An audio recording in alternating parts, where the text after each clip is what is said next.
자, 이번 시간은 점유권에 관한 주제 살펴보겠습니다. 자, 우리가 이제 물권이라고 하는 것이 있어요. 그래서 채권, 우리가 매매나 교환, 임대차는 그 계약의 당사자에게만 일정하게 요구할 수 있는 권리. 이걸 우리가 채권이라고 부르게 됩니다. 이에 비해서 물권이라고 하는 것은요, 점검도 공부를 하시게 될 텐데, 세상의 모든 사람에게 주장할 수 있는 권리를 점유권과 같은 물권이라고 얘기를 합니다. 물론 우리가 주로 예시를 하는 것은 소유권을 중심으로 해서 그것의 제한 물권인 지상권, 지역권, 전세권 뭐 이런 것들을 이제 저당권까지 설명을 드리게 되는데, 점유권은요 일단 물권의 일종입니다. 그래서 점유하고 있는 상태를 보호하기 위한 권리를 점유권 이라고 전제를 삼게 됩니다. 그래서 자, 점유권에 관련한 쟁점은 조금 어려워요. 이게 이제 어렵다는 게 뭐냐면 눈에 보이지 않는 것을 가지고 자, 얘기를 해야 되기 때문에, 그래서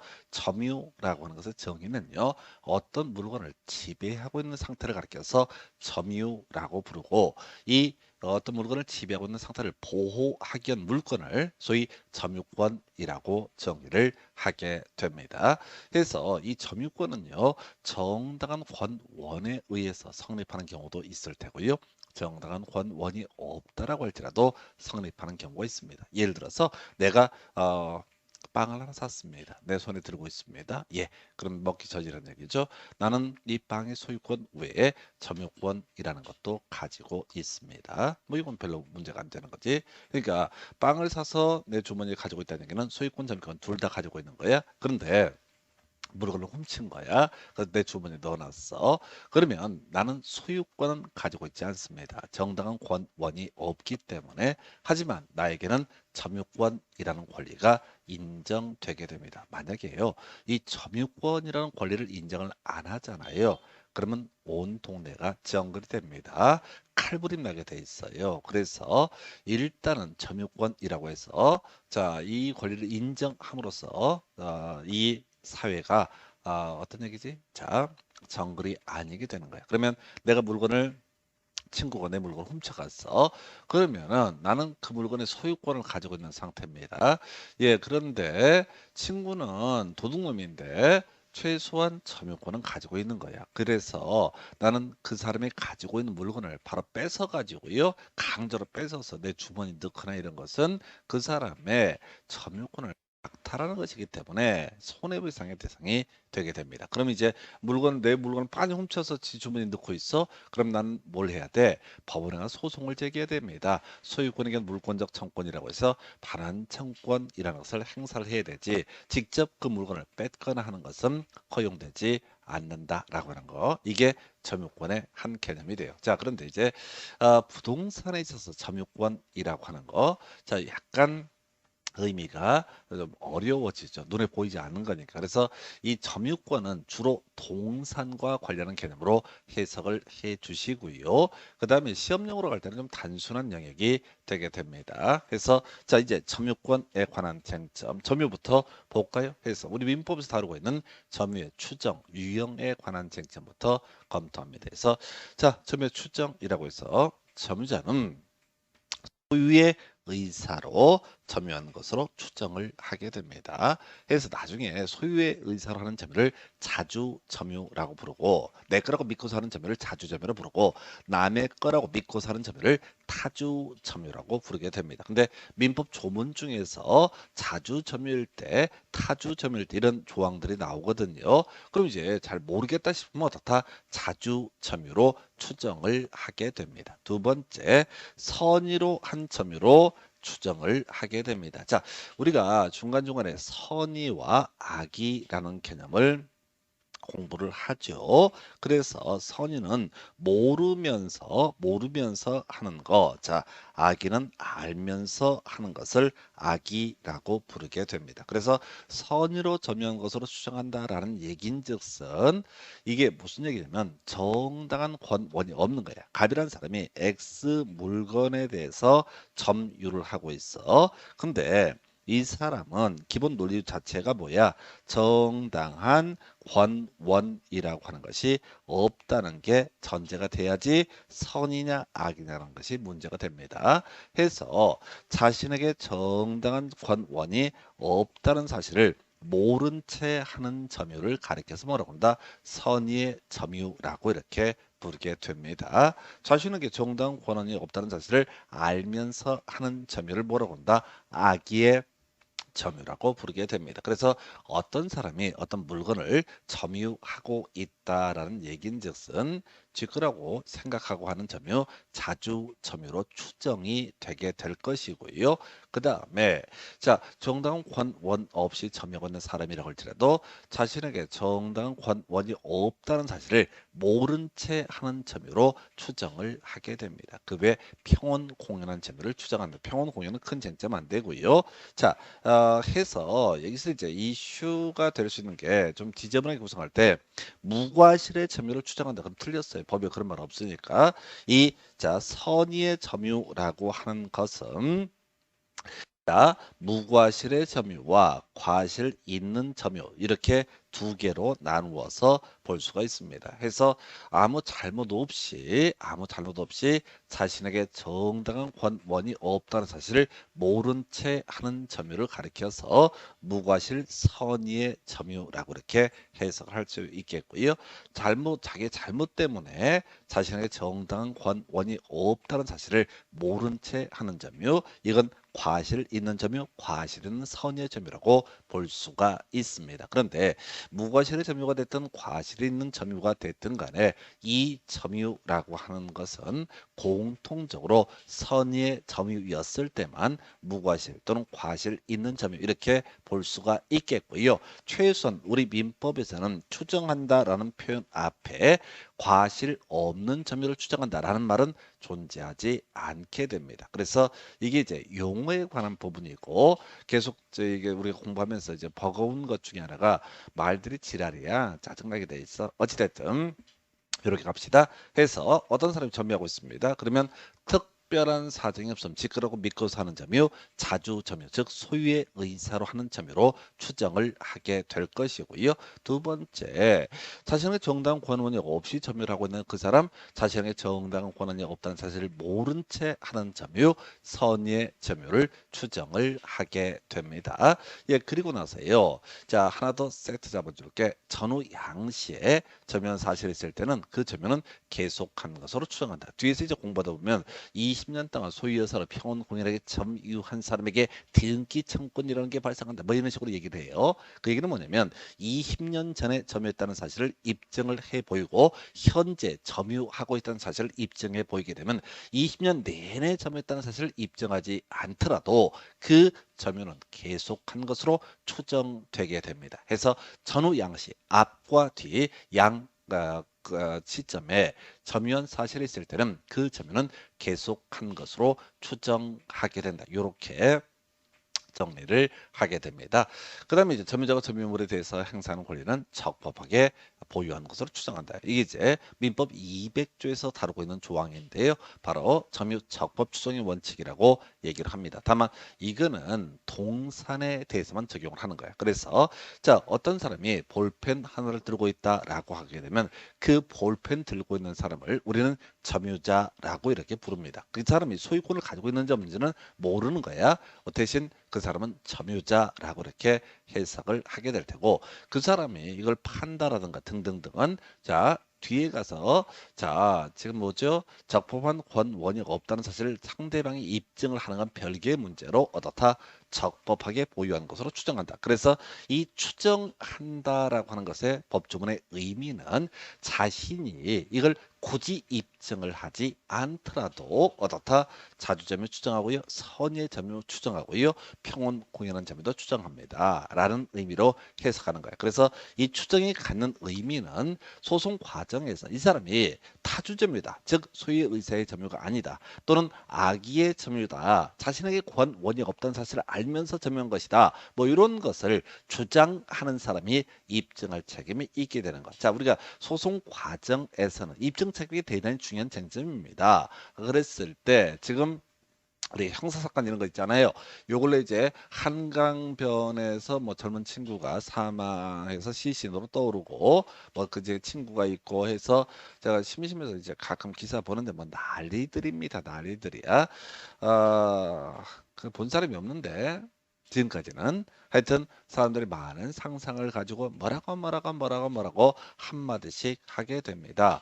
그래서 아무도 모르죠. 최소한 지금까지 밝혀진 바에 따르면 제가 강의하고 있는 시점까지는 아무도 모르는 것들인데 정말 많은 사람들이 뭐 20만 명 넘는 사람들이 청와대 청원에 동의를 하고 등등등 아무튼 뭐 그렇다 쳐요. 뭔 얘기하려고 하냐면 이제 의심받는 그 친구가 뭐 범인이라고 한번 하십시다. 만약에 실제는 범인이라고 치고 그러려면 검찰에서요 입증을 해야 됩니다. 형사 사건에서 입증을 해야 된다고. 분명히 저 사람이 범인 같아. 그래도 증거 등등등을 통해서 입증을 못하면은 그 사람은 무죄가 되게 되는 겁니다. 민사 소송에 있어서는 법조문에서 추정한다라고 선언을 하고 있으면 상대방이 이게 소위 의사로 하는 점유가 아니다, 선의 점유가 아니다 이런 것을 각각 입증할 책임이 있게 됩니다. 점유자가 점유물에 대해서 행사하는 권리는 적법하게 보유한 것으로 추정한다. 그렇게 법이 돼 있단 말이에요. 그러면은 저 사람이 적법한 권리자가 아니다라고 하는 것을 주장하는 사람이 있다면 그 사람이 그것을 입증을 해야 된다. 그래서 추정과 관련되는 게 결국은 이것은 소송 과정에서 입증 책임이라는 개념과 연계가 되는 거예요. 아까 뭐 한강변에서 발생한 사고 관련해서 말씀을 드렸는데 제가 또 이제 형사법 전공은 아닙니다. 그래서 공부를 해왔던 게 공법이라고 볼 수 있는 우리가 일반 부동산 공법뿐만 아니라 뭐 나머지 헌법이라든가 이런 행정법 뭐 이런 거 전공하고 그다음에 민법 공부야 이제 몇 년 동안 했으니까 이것도 어느 정도 소화가 되고 형사법은 제가 잘 모르는데 딱 한 가지 확실한 건 뭐냐면 입증 책임이 문제예요. 어떤 사람이 유죄다라고 하는 것은 누가 검사가 기본적으로 증거로서 유죄라고 입증을 해보여야 됩니다. 일반인들의 입장에서는 법에 대한 관심이 없거나 이런 분들 입장에서는 저걸 처벌했으면 좋겠는데 라고 막 생각을 하시죠. 그게 쉽지가 않아요. 증거를 찾아낸다는 것 자체가. 그리고 그게 직업인 사람들인데 증거를 뭐 물론 은폐하거나 이런 경우도 극단적인 경우도 있긴 했었지만 우리 과거 역사에 하여튼 지금 추정이라는 것의 의미가 뭐냐라고 했을 때 소송 과정에서 이것에 반대되는 주장을 하는 사람이 입증할 책임이 있다라는 의미로 새기게 됩니다. 다시 합시다. 자주 점유 추정됩니다. 그래서 내가 점유자라고 했을 때 나는 자주 점유물 입증할 책임이 없습니다. 근데 나에게 정당한 권한이 없다는 게 나중에 밝혀졌어. 그래도 나는 선의의 점유자, 몰랐던 점유자로 추정되게 됩니다. 상대방이 뭘 해야 된다고요? 악의 점유물 입증할 책임이 있습니다. 전후 양세 점유 사실이 있을 때 그 점유는 계속한 것으로 추정한다. 아까 뒤에서 점취득세 얘기를 할 때 20년간 소유여사로 평온공연하게 점유한 사람 등기 청권 발생한다라고 민법에서 규정하고 있습니다. 그러면은 20년 전 점유 시작했고 현재 점유하고 있어. 그러면 점유 취득세를 부인하는 사람이 중간에 캐나다 가갖고 점유 안 하고 있었다 이런 걸 입증할 책임이 있다는 의미예요.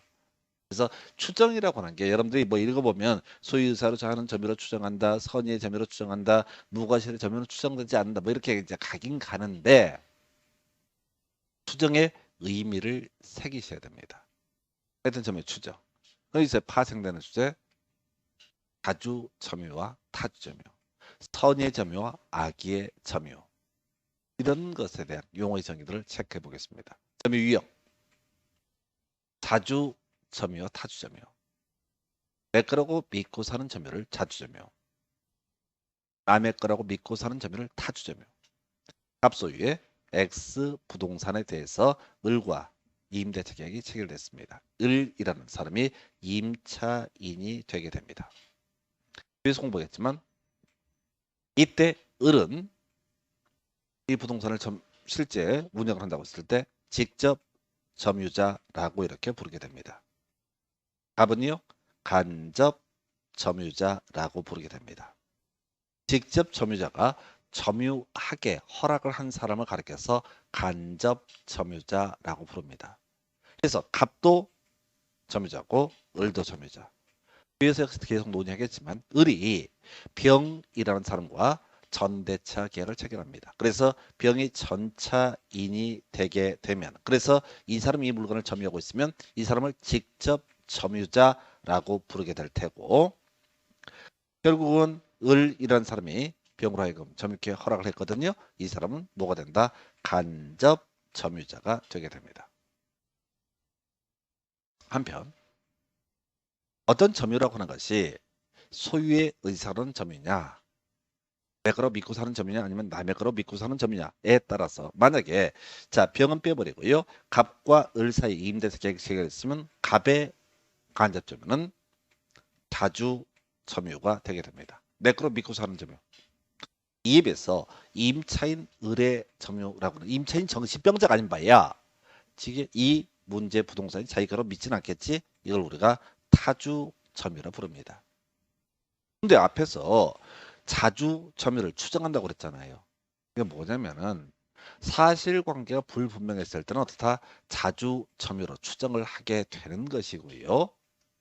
사실관계가 분명하면 그 사실관계에 따라서 판단합니다. 그래서 어떤 점유라고 하는 것이 자주 점유냐, 타주 점유냐라고 하는 것을 판단함에 있어서 원칙은요, 점유 취득의 원인이 된 권원의 성질에 따라서 판단을 하게 됩니다.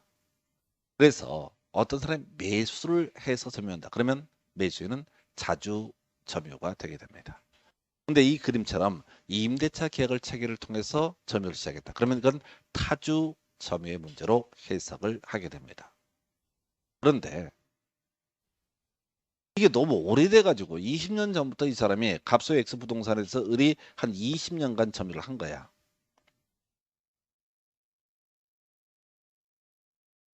그때 샀나? 을이 돈 주고 샀나? 임대차 계약을 체결했나? 아무도 몰라. 왜? 중간에 다 죽어버렸거든. 그리고 이 사람은 상속인이거든. 이런 경우에는 어떻다? 자주 점유로 추정을 하게 된다라는 의미가 되게 됩니다. 그러면 이런 자주 점유 추정을 소송 과정에서 깨트리는 방법이 뭐냐라고 하는 거, 바로 무단 점유한 사실을 상대방의 입증을 하게 되면 자주 점유의 추정은 깨어진다라고 되어 있어요. 다시 갑시다. 어떤 점유가 자주 점유냐 타주 점유냐를 따져 물을 때 점유를 하게 된 권원의 객관적 성질에 따라서 판단함이 원칙입니다. 매수인의 점유는 자주 점유가 될 테고 임차인의 점유는 타주 점유가 될 겁니다. 그런데 시간들이 많이 지나서 이게 자주 점유인지 타주 점유인지 불분명한 경우가 있다. 이때는 자주 점유로 추정을 하게 된다. 이렇게 가게 되는 거예요. 한편 상대방의 입장에서는 이 자주 점유 추정을 깨뜨리고 싶으면 이 사람이 무단 점유를 한 사실이 입증을 해버렸다. 그러면 이때 자주 점유 추정은 깨어지게 된다. 이렇게 해석합니다. 깨어지는 건 한 가지밖에 없어요. 무단 점유였을 때만. 얘기를 달리 얘기하면 자기의 점유가 자주 점유라고 뭐라고 씹으렸는데 그게 사실이 아니야. 그러면 그건 자주 점유의 추정은 깨어질 거냐? 아니. 그 사람은 굳이 얘기할 필요가 없었는데 쓸데없이 뭐라고 씹으렸어. 근데 그게 거짓말인 게 밝혀져. 그렇다고 해서 자주 점유 추정이 깨어지는 것이 아니라 자주 점유 추정이 깨어지는 건 딱 한 가지, 무단 점유 사실이 입증됐을 때, 이때만 자주 점유 추정은 깨어지게 됩니다. 두 번째, 선의 점유, 악의 점유. 이미 설명드렸죠. 정당한 권원 없이도 점유권은 인정되고요. 정당한 권원 없이 하는 그 점유라고 하는 것에 자기가 정당한 권한이 없다는 사실을 모른 채 하는 점유를 선의의 점유, 알면서 하는 점유를 악의의 점유라 부릅니다. 기본적으로 점유자는 선의로 점유한 것으로 추정한다. 앞에 나왔던 명제를 끌고 오는 거죠. 선의의 점유자는 과실수권을 가진다. 뒤에서 따로 공부하실 주제입니다. 설명 간단히 드리겠습니다. 갑소위의 X 부동산에 대해서 을과 매매계약 체결되고 을 명의로 등기가 넘어가게 됩니다. 아직 을은 대금을 지급하기 전입니다. 자, 그래서 갑이 을이 대금을 지급하지 않자 계약을 해제하게 됩니다. 원칙적으로 최고해야 되고 저거 돼 있었는데 하여튼 해제권 행사가 있게 되면 소급해서 뭐가 된다? 무효가 되게 됩니다.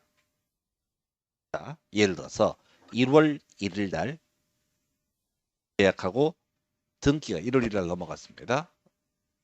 그리고 부동산에서 점유는 등기 명의를 점유자로 해석합니다. 그러면 이 사람이 점유를 하고 있어. 근데 2월 1일 날 계약을 을이 매매대금을 지급하지 않았다고 해서 갑이 해제를 합니다. 그러면 1월 1일로 소급해서 이것은 뭐가 되죠? 소급해서 무효가 되죠. 그럼 을이라는 사람은 1월 1일부터 2월 1일까지 한 점유라고 하는 것은 뭐가 되죠? 권원 없이 하는 점유가 되는 거죠. 하지만 1월 1일부터 2월 1일까지 계약 해제가 되기 전까지 이 점유라고 하는 것은 선의로 점유한 것으로 추정을 하고요. and 선의 점유자는 과실수권을 가집니다. 선의 점유자가 과실수권을 간다는 얘기는 1월 1일부터 2월 1일까지 썼던 그 부동산을 사용했던 그 부분에 대해서는 최소한 누가 을의 권리다라고 이렇게 얘기하죠. 우리가 매매 파트에서 과실수권 중요한 거 있었죠. 뭐 이건 이제 그래서 다시 공부할 주제고 매매 파트에서 과실수권 매수인이 대금을 완납하게 되면 등기 넘겨받기 전이라도 할지라도 과실수권을 가진다 이런 거 있었죠. 그거 중요하고요. 그 다음에 또 하나 선의 점유자는 과실수권을 가진다. 그래서 1월 1일부터 2월 1일까지 사용한 이 부분 해제권 행사가 되기 전까지 사용했던 부분은 따로 이 갑이 부당이득 반환 청구할 수 없게 됩니다. 이건 을이 사용할 권리가 있는 거예요. 이걸 우리가 과실수취권이라고 부르게 됩니다. 한편 선의 점유자 자신에게 정당한 권원이 없다는 사실을 모른 채 하는 점유, 이 모르는 상태에서 하는 점유, 이걸 선의 점유라고 부릅니다. 이 선의 점유라고 할지라도 본권에 관한 소유의 패소한테 그 소가 제기된 때부터 악의 점유자를 본다. 무슨 얘기냐? 지금 1월 1일 날 등기가 을한테 넘어가고 2월 1일 날 해제를 하게 됩니다. 그러면 계약은 소급해서 무효가 될 테고 이 권리는 갑에게 빨리 반환이 돼야 됩니다. 근데 을이 쌩까고 있어. 그래서 갑이 을에게 소유물의 반환 청구 소송을 제기합니다. 왜 내 물건을 네가 갖고 있느냐? 등기 말소 청구를 한다는 얘기죠. 등기 말소 청구 소송을 한다는 얘기입니다. 근데 을이 막 소송을 지어는 버티다가 5월 1일 날 을은 갑에게 소유권 이전 등기를 넘겨줘라 라는 이런 판결이 떨어집니다. 그러면은 앞에서 우리 선의 점유자는 과실수권을 가진다 라고 했었죠. 그리고 을은 따로 얘기 안 하면 그러면은 선의 점유로 추정한다고 그랬습니다. 문제는 2월 1일부터 5월 1일까지 이 사이가 문제가 되는 거예요. 1월 1일부터 2월 1일까지는 을이 선의 점유자로 추정되기 때문에 그 부분에 대해서는 돌려달라고 할 수가 없는 거야. 그런데 2월 1일 해제권 행사가 있고 나서 5월 1일까지 소송 판결문이 확정될 때까지 을이 만약에 사용을 했다라고 한다면 이때는 소가 제기된 2월 1일부터 악의의 점유자로 보게 됩니다. 악의의 점유자로 본다는 얘기는 과실수권이 없다는 얘기야. 그래서 을은 2월 1일부터 5월 1일까지 사용한 부분에 대해서는 부당이득으로 누구에게? 갑에게 반환을 해야 된다. 이렇게 정의를 하게 됩니다. 어려운가요? 모르겠어요. 저는 점유권이 좀 어려웠었어요. 사실. 왜? 이런 배경 설명이 없으면은 이게 이제 소녀의 점유자로 추정한다 해서 뭐 지문 보고 뭐 이제 외웠어. 근데 법률 관계를 직접 대입했을 때 무슨 말인지 모르는 거야. 다시 갑시다. 요거 한번 정리해 드릴게요. 자, 지금 보니까 점유자는 선의로 점유한 것으로 추정한다. 뭐 어렵잖아.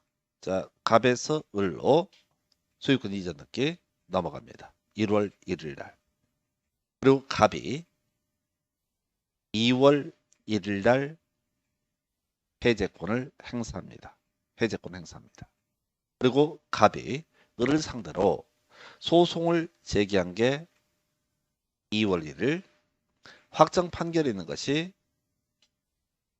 5월 1일이라고 한번 전제해 보겠습니다. 그럼 첫 번째, 1월 1일부터 2월 1일까지 사용하고 있는 부분.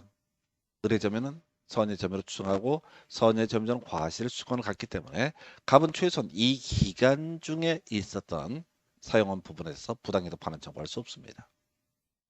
그런데 갑이 2월 1일 날 소송을 제기하고 5월 1일 날 갑의 승소 판결이 있게 됩니다. 그러면 선의의 점유자라고 할지라도 본권에 관한 소의 패소한테 갑이 이겼다는 얘기야, 을이 졌다는 얘기야. 그러면 그 소가 제기된 때 2월 1일부터 다 악의의 점유자로 보게 된다. 그래서 이 악의의 점유자로 보게 되면 과실 수권이 없기 때문에 2월 1일부터 5월 1일까지 사용한 부분에 대해서는 갑에게 부당이득 반환의 문제가 발생합니다. 물론 이 외에도 갑은 해제권 행사하면 따로 이 해제를 원인으로 하는 손해배상 청구를 할 수 있는 건 별개의 문제입니다. 그래서 이 점유 파트가 이런 법률 관계가 미리 그림을 잡을 수 있어야 돼요. 그래야지 점유 파트를 정확하게 기억하고 정리할 수 있습니다. 아까 설명했던 거 다시 점유의 병합 얘기 가볼까요? 좀 잡다한 얘기들 나와 있어요. 자, 지금 보게 되면 이 점유의 병합, 점유자는 자기의 점유와 종전 점유자 점유를 아울러 주장할 수 있다. 계속해서 점유 취득시 얘기를 해야 되는데 뒤에서 보겠지만 20년간 소유의사로 평온하게 점유한 사람, 이 사람에게는 등기 청권이라는 것이 발생합니다. 상간단해 볼까요? 갑소유의 X 토지에 대해서 을이라는 사람이 20년 전부터 점유를 시작했습니다. 이유는 매매가 될 수도 있겠고 임대차가 될 수도 있습니다. 그러나 20년이 지난 이 시점에서는 20년 전에 을이 매매 계약을 했는지 임대차 계약을 했는지 도대체 서류가 하나도 없어서 알 수가 없습니다. 그러면 을의 점유는 자주 점유로 추정하게 될 테고요. 모른다고 해서 서류가 양쪽도 없어. 그러면 자주 점유로 추정을 하게 되죠. 요거. 그 다음에 선의 점유로 추정을 합니다. 한편 을이 사망해서 10년 지나 사망하고 병이 상속을 받았다. 그러면 병은 피상속인 을의 10년 점유와 자기의 10년 점유 두 개를 합쳐서 20년간 점유함을 들어서 누구에게? 소유자에게 점유 취득시를 원인으로 하는 소유권 이전 청구할 수 있게 됩니다. 이게 이제 점유자는 자기의 점유와 종전 점유자의 점유를 아울러 주장할 수 있다 이런 얘기고요. 다만 점유자가 전 점유자의 점유를 아울러 주장하는 경우 그 하자도 승계한다. 을이라는 사람이 임대차 계약을 통해서 이 물건의 점유를 시작을 했다 라고 하는 것을 상대방이 입증을 해 보이게 된다 라고 한다면 자주 점유 또는 몰랐던 선의 점유 이런 것은 존재할 수가 없는 거죠. 그래서 하자도 승계한다 라고 시험용어로는 이제 별 큰 의미는 없는데 하자도 승계한다 라는 게 쟁점이 되게 됩니다. 점유 유형 추정에 대해서 설명을 드리고 있고요. 자, 아까 설명드렸던 얘기 요즘에 한참 나오는 게 점유권 얘기죠. 직접 점유권과 간접 점유권. 직접 점유권은 그 부동산을 사실상 지배하고 있는 자의 점유. 아까 임대차에 있어서 임차인의 점유는 직접 점유고요. 임대인의 점유는 간접 점유입니다. 점유 매개 관계에 의한 점유. 그래서 지상권, 임차권, 전세권, 설정 계약 등에 따른 자 점유. 이거 이제 시켜준 사람을 간접 점유. 그래서 이걸로 다 끝나는 거야. 갑소유 X 부동산에서 을과 임대차 계약을 체결해서 을이 이 토지를 점유하고 있다라고 하는 게 첫 번째 케이스야. 그러면 을을 우리는 직접 점유자 또는 을의 점유권을 직접 점유권, 갑의 점유를 뭐라고 한다? 간접 점유권이라고 정의를 하게 됩니다. 자, 한편 점유 매개 관계, 이게 이제 임대차 계약 등을 의미하게 될 텐데 이게 나가리가 됐다. 그러면 일단은 반환하기 전까지는 을은 직접 점유자가 되게 됩니다. 이때는 정당한 원 없이 하는 점유가 되겠죠. 자, 뭘 비교하려고 했냐면 아까 한번 예를 들은 게 갑소유 X 부동산에서 을이 임차인이 되게 됩니다. 그리고 이 사람 나중에 전대인으로 제위가 같이 갖게 되죠. 병과 전대차 계약을 체결해서 병이 전차인이다.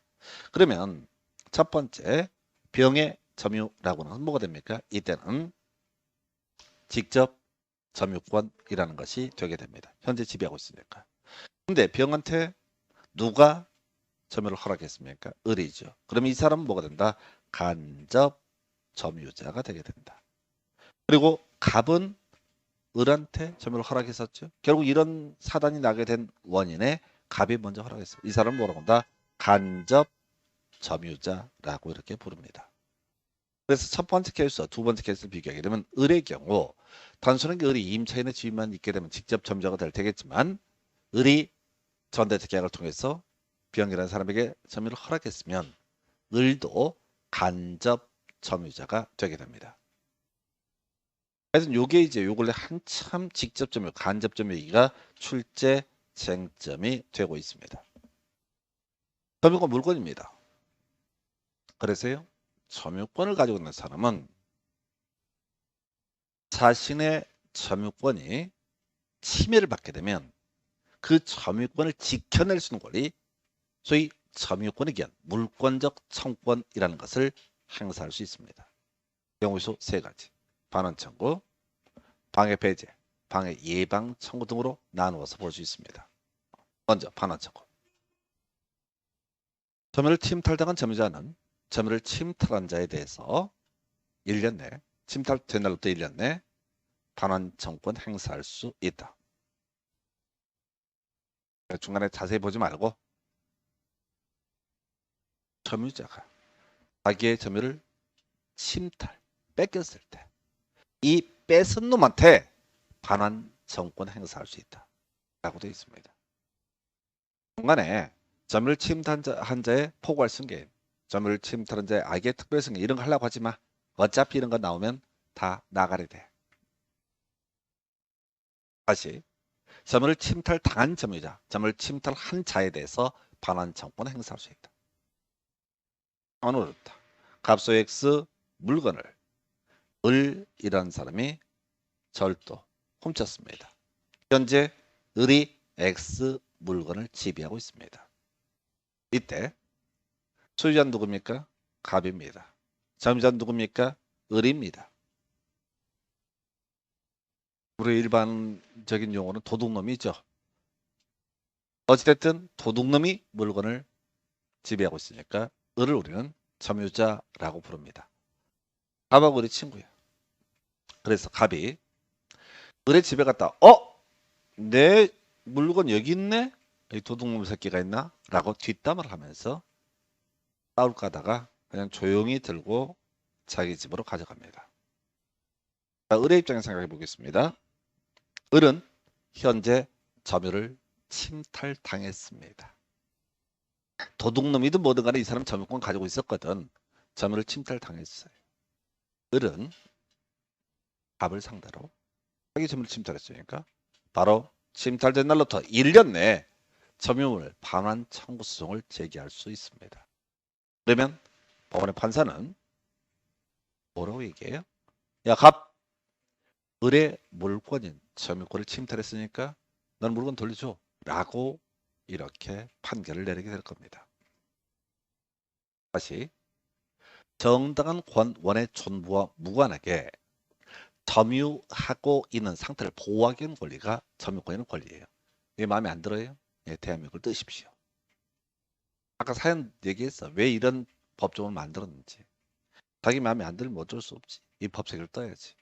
하여튼 그거 다치고 도둑놈 다시 갑시다. 도둑놈 입장에서 원래 소유자가 가져갔다 할지라도 법을 많이 알아. 도둑놈인데. 점유를 침탈된 날부터 1년 내에 점유물의 반환 청구권 도둑놈은 갑을 상대로 행사할 수 있습니다. 그럼 법원의 판사는 을의 점유권이 침탈당했으니까 침탈한 갑에게 그 물건을 점유물을 반환해라 라고 하는 판결을 내리게 됩니다. 그때 갑이 얘기합니다. 저기요 판사님 죄송한데요. 이 물건은 내 겁니다. 내 소유물입니다. 라고 주장을 했을 때 두 개의 권리가 충돌하잖아. 을의 점유권과 갑의 소유권 두 개가 충돌해. 그래서 우리 민법에서는 그럴 줄 알고 미리 이런 법조문을 만들어 둡니다. 점유권에 기인한 소는 본권에 관한 이유로 재판하지 못한다. 을이 점유권에 기인해서 점유권의 근거에서 갑을 상대로 점유물의 반환 청구 소송을 제기를 했던 사안입니다. 그런데 갑이 항변하기를 이거 제 건데요 라고 하는 본권을 주장합니다.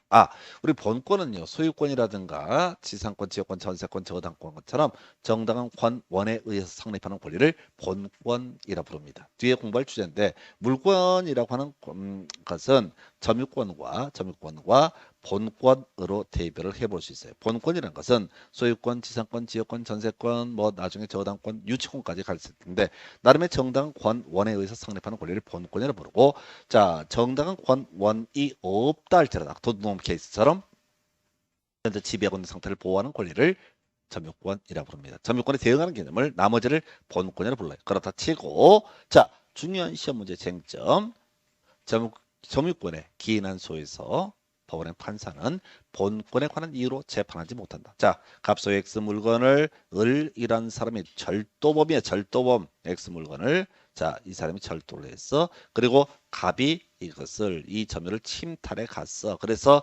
을도 웃긴 놈이지. 지 물건 아닌데 점유권 침탈 당했다고 해서 갑을 상대로 점유물의 반환 청구 소송을 제기하고 법원의 판사는 을이 점유권이 침탈 당했구나.